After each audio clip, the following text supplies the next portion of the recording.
নমস্কাৰ বন্ধু বান্ধৱীসকল, আপোনালোকৰ কি খবৰ? আশা কৰোঁ সকলোৱে ভালে। বৰ্তমান মোৰো ভালে বেয়াৰ মাজতে আজি মই আপোনালোকৰ মাজলৈ লৈ আহিছোঁ গিলাচত দিয়া পিঠাৰ ৰেচিপি এটা। ৰেচিপিটো যদি চাই ভাল পায় লাইক কমেণ্ট শ্বেয়াৰ কৰিব, কাষতে থকা বেল আইকনটো দবাই দিব।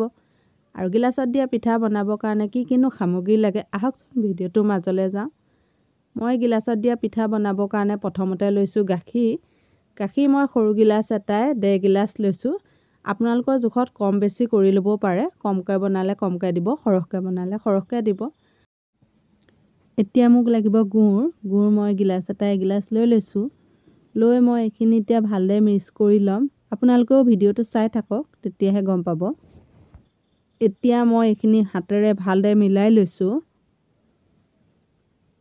আৰু এইখিনি মোৰ মিলাই লোৱা হৈ গৈছে। মই এতিয়া চাকনি এখনে চাকি লৈছোঁ। গুড়খিনিত জাবৰ জোঁথৰ থাকিব পাৰে আৰু তলতে অলপমান গোটা হৈ আছিলে, সেইখিনিও চামুচেৰে ভালদৰে ভাঙি লৈছোঁ। এতিয়া এইখিনিও দি দিলোঁ, তলত অকণমান থাকিলে সেইকণ থাকিবলৈ দিলোঁ। এতিয়া লাগিব মোক পিঠাগুড়ি। মই চাউল আধা টেমা এটা মিক্সাৰত দি লৈছিলোঁ। এতিয়া মই বাতি এটাই জুখি ল'ম। এয়া বাতি নহয় সম্পূৰ্ণকৈ, আৰু ইমানটো জোখত মই আৰু আধা বাতি লৈ ল'ম। এয়া লৈ ল'লোঁ। ইয়াতে মই সিমানটো জোখতে আধা বাতি ময়দা দিম। এয়া দি মই ইয়াতে অকণমান নিমখ দিম।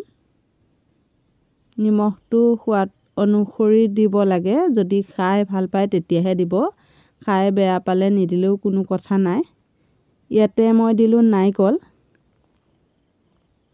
এয়া দি মই ভালদৰে মিক্স কৰি লৈছোঁ। এতিয়া এয়া মই গাখীৰখিনি আৰু গুড়খিনি দি মিলাই লৈছোঁ।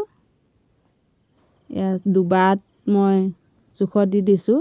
একদম ধুনীয়া জোখত হৈ যাব চাবচোন। বস্তুবোৰ জুখি ল'লে মানে ভাল হয়, একো কম বেছি নহয়। এয়া দেখিছেনে, একদম ধুনীয়া জোখত হৈ গৈছে। আৰু এইখিনি মই মিলাই লোৱাও হৈ গৈছে। নাৰিকলবোৰ অলপ অলপ টুকুৰা হৈ আছে ন, নাৰিকলখিনি টুকুৰা হৈ থাকিলে খাই খুব ভাল লাগে পিঠাটো। আৰু ইয়াতে মই অলপমান ঘিউ দি দিলোঁ দেই, আধা চামুচমান ঘিউ দি দিছোঁ। ঘিউখিনি পূৰা গলি আছিলে। আৰু ঘিউ খাই ভাল পালে দিব, খাই বেয়া পালে নিদিলেও কোনো কথা নাই। এতিয়া মই ঘিউ দি গিলাচটো ধুনীয়াকৈ ভিতৰত লগাই দিছোঁ ঘিউ, যাতে পাছত উলিয়াবলৈ ভাল হয়। এনেকৈ ৰিফাইন তেল হ'লেও সানি ল'ব পাৰে, মই ঘিউৱে সানি লৈছোঁ। আৰু এতিয়া এই দুটা গিলাচতে মোৰ হৈ যাব। এয়া মই লাহে লাহে ভৰাই লৈছোঁ গিলাচকেইটাত। দুইটা গিলাচতে ভালদৰে ভৰাই ল'ম। এয়া ধুনীয়াকৈ ভৰাই লোৱা হৈ গৈছে। মই এইটো গিলাচত ইমানতে ৰাখি দিছোঁ আৰু এইটো গিলাচতো এয়া বাকি লৈছোঁ।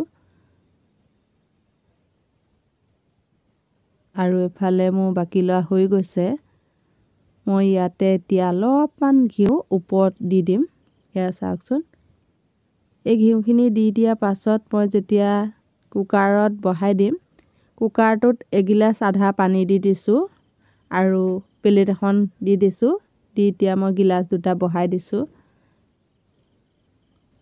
ঘিউটো মই ওপৰত এইটো কাৰণেই দিছোঁ, যেতিয়া পানীটো সিজি যাব ওপৰৰ পৰা ঘিউটো চাইডে চাইডে সোমাই পৰিব, তেতিয়া গিলাচৰ পৰা পিঠাটো উলিয়াবৰ কাৰণে ভাল হ'ব। সেইটো কাৰণে মই ওপৰত ঘিউ অকণ দি দিছোঁ। আৰু এতিয়া মই সিজিছেনে নাই চাইছোঁ।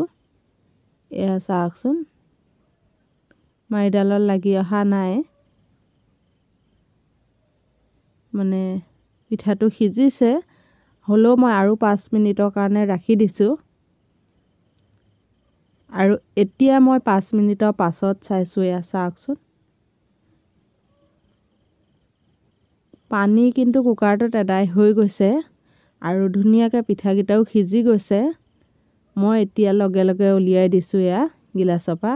পিঠাকেইটা গৰম হৈয়ে আছে, আপোনালোকে দেখিছে ধোঁৱা ওলাই গৈছে। আৰু এয়া চাওকচোন, ইমান ধুনীয়াকৈ সিজিছে। মই আপোনালোকৰ মুখৰ আগতে কাটি দেখাই দিছোঁ। গিলাচত দিয়া পিঠা বহুতে বহুত ধৰণে বনাই খায়। এই ধৰণে যদি আপোনালোকে বনাই খাই চোৱা নাই, এবাৰ খাই চাব আৰু খাই চাই কেনেকুৱা পালে কমেণ্ট কৰি জনাবলৈ নাপাহৰিব।